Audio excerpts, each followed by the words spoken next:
शिक्षकगण और एवं मेरे प्यारे विद्यार्थी भाई बहनों को मेरा नमस्कार। आज मैं आपको महाशिवरात्रि के महत्व के बारे में समझाऊंगी। किसी दर की दरकार की ज़रूरत नहीं, मेरे भोले बाबा से बड़ी कोई सरकार नहीं, मेरे भोले बाबा से बड़ी कोई सरकार नहीं। हम महाशिवरात्रि इसलिए मनाते हैं क्योंकि इसी दिन पर भगवान शिव और माता पार्वती का विवाह हुआ था। Mahashivratri teaches us to remove bad thoughts from our minds and live a good life.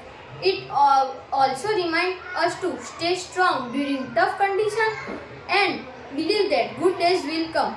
Let's celebrate this festival with a great devotion, happiness and kindness. દર વર્ષે વદ પક્ષની 14ના દિવસે મહાશિવરાત્રિ આવે છે. મહાશિવરાત્રિ એટલે મનાવવામાં આવે છે કારણ કે પહેલી માન્યતા એવી છે કે આ દિવસે લિંગના સ્વરૂપમાં મહાદેવ પ્રગટ થયા હતા અને ત્યારે વિષ્ણુ અને બ્રહ્મા વચ્ચે શરત લાગી હતી કે પહેલા શિવના સ્વરૂપને જાણે કોણ.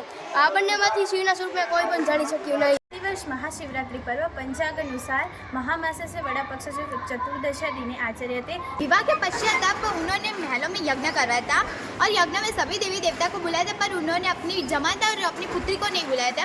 तभी ये बात माता सती को पता चली, तभी उन्हें बहुत क्रोध आया और अपने पिताश्री से लड़ने गई।